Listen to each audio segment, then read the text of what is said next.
Yes, so here at Lugano, I'm presenting the extended follow-up of the E4412 study, which was a study done in the ECOG-ACRIN cooperative group of patients with relapsed and refractory Hodgkin lymphoma, treating them with combinations of brentuximab combined with either Ipilimumab or Nivolumab, or both Ipilimumab and Nivolumab.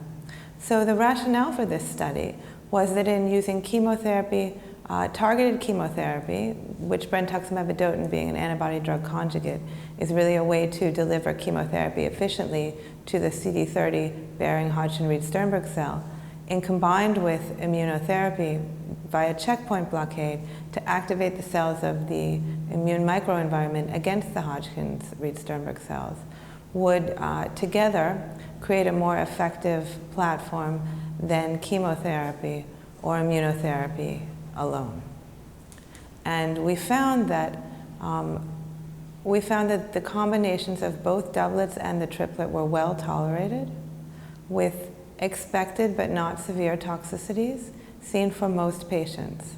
There were 2 patients in the whole phase 1 study of 64 who had grade 5 or fatal pneumonitis, one receiving brentuximab and nivolumab, and one receiving the triplet of brentuximab, ipilimumab, and nivolumab. These were the only treatment-related grade 5 events that we saw, and the remainder of the adverse events were well tolerated.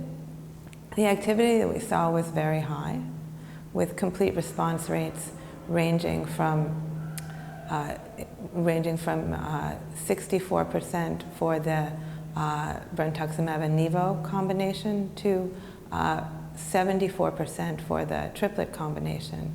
And when we only looked at the response evaluable population, so patients who had at least 2 treatments and followed up for at least 1 imaging time point, the complete response rate for the triplet was 88%. To put this into context, the complete response rate for brentuximab alone is 34%, and the complete response rate for the checkpoint inhibitor nivolumab is about 18%. So this was a substantial increase in CR rate.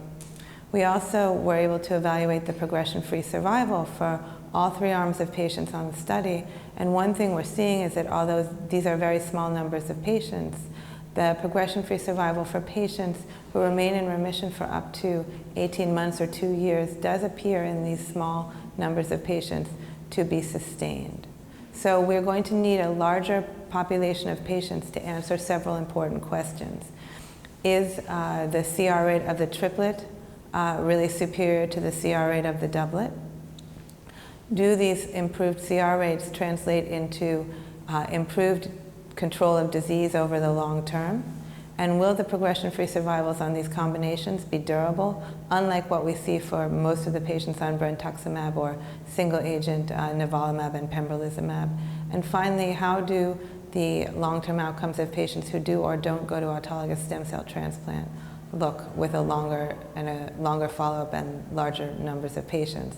So we're looking at all these questions now in a large randomized phase 2 study that's open throughout the cooperative group network, or the CTSU, comparing the doublet of brentuximab nivo to the triplet of brentuximab, ipilimumab, and nivolumab in a randomized 1-to-1 fashion.